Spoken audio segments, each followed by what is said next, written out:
मेरा पहला क्वेश्चन ये है आपसे कि पीटीआई के अरकान पार्टी छोड़ रहे हैं, तो आपका क्या मौक़िफ़ है कि आप छोड़ेंगी या नहीं? अस्सलाम वालेकुम पाकिस्तान। ये कैसे हो सकता है? हम पीटीआई के साथ हैं और खान साहब के नज़रिए के साथ हैं।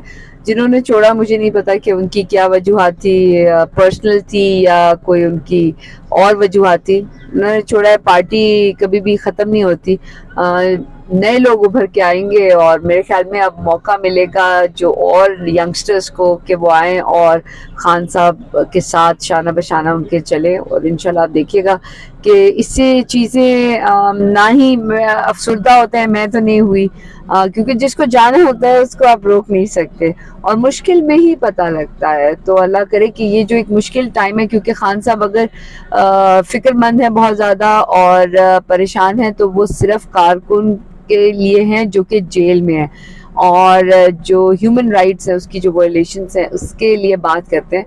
बाकी तो आप देखें कि इंशाल्लाह जो खान साहब और पीटीआई की जो एक मकबूलियत है उसमें दिन ब दिन इजाफा ही होता जा रहा है। जहांगीर तरीन ने नई पार्टी का ना वो अनाउंस कर दिया है, इस बारे में आप क्या कहना चाहेंगे? उसमें सब वही लीडर्स हैं जो पहले पीटीआई में थे। हाँ, मुझे कोई फ़र्क नहीं पड़ता और किसी को भी कोई फ़र्क नहीं पड़ता और खान साहब को तो बिल्कुल ही फ़र्क नहीं पड़ता। पार्टियां बनती रहती हैं, आती रहती हैं, लेकिन इस तरीके से जो पार्टी बनती है तो वो आप अगर आवाम से ही पूछ लें तो हंसी आएगी। तो कोई बात नहीं। कहते हैं ना कि दुश्मन हमेशा कमज़ोर लम्हे का वो इंतज़ार कर रहा होता है और जो भी है पार्टी है जैसे करेगी। आएंगे तो हमारे सामने ना, पहले हमारे साथ थे, अब हम आमने सामने आएंगे। तो कोई नहीं, इलेक्शन है और हर एक को हक है उसकी पार्टी बनाने का और हमें मुकाबला करना आता है तो हम मुकाबला करेंगे। असद उमर इमरान खान के बहुत करीबी थे, उन्होंने पार्टी छोड़ दी, तो अगर वो वापस आना चाहेंगे तो इमरान खान का क्या रद्द-ए-अमल होना चाहिए? उनको वापस आना चाहिए या नहीं? खान साहब ने तो बोला है कि जो गया है उसको खुदा हाफिज, और असद उमर साहब ने पार्टी भी नहीं छोड़ी, ओहदों से इस्तीफा दिया है। तो अभी तो वो अपने आई थिंक केसेस में ज़्यादा हैं, तो जब खान साहब जैसे कहेंगे वैसे। लेकिन खान साहब ने एक जो कहा कि जो जाना चाह रहा है, खान साहब तो कभी भी नहीं बुलाते वापस। 9 मई के वाक़यात, तो वो क्या कहना चाहती है? आपका मौक़िफ़ तो ये है कि हाँ, मतलब हमारा काम नहीं है ये इस तरह से, लेकिन अगर फ़र्ज़ करें नहीं भी है तो क्या मज़म्मत करना चाहेंगे? बिल्कुल। ये जो 9 मई की सबसे पहले जो खान साहब को जो कहते ना अबडक्ट किया था, वो उसकी मज़म्मत, साथ साथ वो लोग जिन्होंने किसी भी इदारे या हमारे फोर्सेस की किसी भी जगह या शोधा की किसी भी जगह को नुकसान पहुंचाया, वो डेफिनेटली गलत है। अगर कोई अभी जाके ये सिर्फ दीवार भी तोड़ दे तो वो मुर्तकब होगा एक गलत काम के।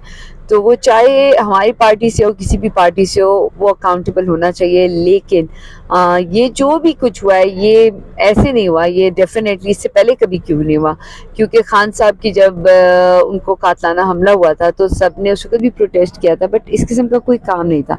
सो कोई ना कोई ऐसे अवामिल तो थे कि जिससे कोई वो लोग जो बहकावे में आए उकसावे। तो आप ये कहना चाह रही हैं कि उनके अंदर के लोग थे, वो खुद थे? नहीं, जब तक आपको पता नहीं है मैं तो कुछ नहीं कह सकती। लेकिन हाँ, वो जो भी हुआ था, जो जैसे रेडियो पाकिस्तान है या GHQ के, जिसमें मैं उसको बिल्कुल और क्या कहते हैं बाआवाज़ बुलंद कंडेम करती हूँ।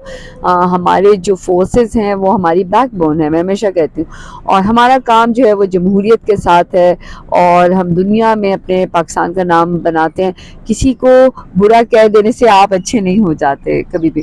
अच्छाई हमेशा बुराई को ख़त्म करती है और इदारे एक दूसरे को मजबूत बनाने के लिए। और ख़ान साहब जब भी बात करते हैं, क्योंकि वो प्राइम मिनिस्टर रहे हैं और ये तमाम जो इदारे हैं वो उनके अंडर रहे हैं, तो वो एक कहते हैं कि मैं बाप की हैसियत से करता हूँ या मैं एक अगर कोई भी तनकीद करता हूँ तो वो बामकसद होती है। उसमें ये नहीं होता कि आप अपने इदारों को कमज़ोर करें। और पाक फ़ौज तो हमारा फ़ख्र है। मेरे अपने, मैं ख़ुद चराट से हूँ, मेरी फैमिली में तो बहुत लोग हैं, मेरे अपने घर से 5 लोग हैं, लेकिन मैं उनको भी कहती हूँ आप सब एक तरफ और मैं एक तरफ। तो ये तो जो सियासी लोग हैं उनका जो मुकाबला और उनका काम तो इलेक्शन के मैदान में है, अवाम के साथ है, और पाक फ़ौज की मोहब्बत भी अवाम के साथ है, सियासत का जो सारा अमल दखल है वो भी अवाम के साथ है। तो पाक फ़ौज और सियासी जो वो हैं जितनी भी पार्टियां, उनका अच्छा होना बहुत ज़रूरी है, लेकिन पीडीएम की तरह इस तरह होने में ना वो आपका कभी भी ना क्या कहते हैं, आपके साथ पाक फोर्सेस में भी मुकाबला होता है उनकी जुर्रत बहादुरी का। तो बहादुर लोग जो है ना पाक फौज को पसंद है, पीडीएम आप जैसे लोग नहीं। और मैं भी जब मैं अपनी माँ से कहती हूँ कि एक दिन आएगा मेरा भाई मुझे ना सल्यूट करेगा, उसका मकसद ये नहीं कि आप आगे आ रहे हैं, जस्ट कि आप अपने इदारे में आप परफेक्ट आए, हम अपने इदारे में परफेक्ट आए।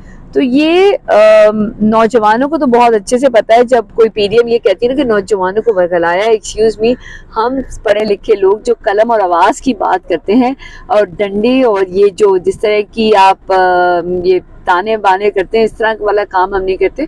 हम आए सियासत में एक बेहतरीन पाकिस्तान के लिए, और खान साहब का जो नज़रिया वो हमेशा पाकिस्तान से शुरू होकर पाकिस्तान पे ही ख़त्म होता है, और वो रहते भी पाकिस्तान में, बात भी पाकिस्तान की करते हैं, कपड़े भी पाकिस्तानी पहनते हैं, और उनके जो इक़दार हैं वो भी पाकिस्तान के लिए और मुस्तकबिल भी पाकिस्तान के लिए।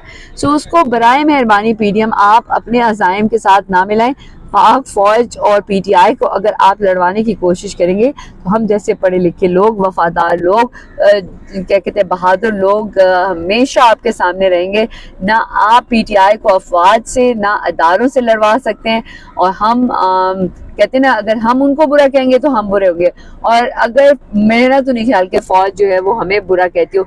ये सिर्फ ऐसी इधर उधर की बातें करते हैं। आई होप कि इंशाल्लाह बहुत जल्द इस वक्त एक तकलीफ दे मराहिल से गुजर रहे हैं, क्योंकि बहुत सारे ऐसे अनासर जो सियासत को, जमहूरियत को नुकसान पहुँचाना चाहते हैं, पाक अफवाज को पहुँचाना चाहते हैं नुकसान, वो सब मिल के कोई ना कोई कारकर्दगी कर रहे हैं। लेकिन हमें सब्र के साथ, इस्तिकामत के साथ और भरपूर अपनी सियासी हिकमत अमली, बहादुरी के साथ जब हम आगे जाएंगे तो इंशाल्लाह पीटीआई, मेरे आप अल्फाज ले लें, अभी जब इलेक्शन होंगे तो पाकिस्तान तहरीक इंसाफ ही जो है वो अक्सरियत में भी आएगी और खान साहब वजीर आज़म होंगे इंशाल्लाह। अच्छा, कहा यह जा रहा है कि 8 मई को ये प्लानिंग की गई थी, जो सारा कुछ हुआ है 9 मई के वाक़यात, तो इस बारे में क्या कहना चाहेंगे? जो कुछ भी हुआ वो बिल्कुल जो भी हुआ वो हर एक के लिए शॉकिंग था। मैं सबसे ज्यादा, आई थिंक मैं 25 अक्टूबर से खान साहब के साथ हूँ। मैं तो ऐसा कभी भी नहीं सुना, मैं तो कभी डंडा भी नहीं पकड़ा। जो करता है खुद, देखिए हर बंदा अपने अंदर इंफरादियत भी रखता है, वो आज़ाद है, लेकिन कभी खान साहब तो एक पत्ते को नुकसान नहीं पहुँचाते। और कभी किसी ने देखना हो ना कि खान साहब 1 साल से क्या कर रहे हैं, तो उनका जो मीडिया वाला कमरा है ना, उसको देखें, वो दरख्त को भी उन्होंने नहीं कटवाने दिया, और अपना कमरा जो वैसी छोटा है उसको और छोटा कर दिया। तो आप उस इंसान के बारे में ये बात करते हैं, और पीडीएम आप होते कौन है खान साहब के बारे में इस तरह की बात करते हुए? जब भी आप ये बात करेंगे तो पढ़े लिखे लोग और आवाम जो है वो आपकी इन बातों को खुद ही से ख़त्म करेगी। लेकिन अगर आप ये समझते हैं कि पीडीएम मिल के पाक अफवाज को और पीटीआई को आपस में आमने सामने कर सकती है, तो ये आपकी भूल है। हम लोग हैं यहाँ पर।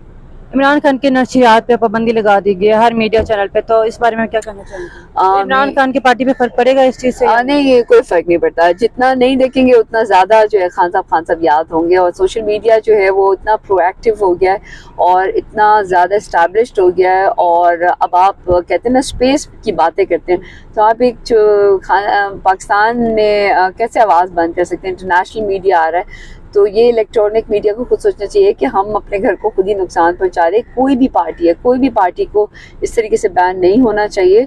हद्दुल इम्कान के वो कोई बैरूनी साजिशें ना हो रही हों।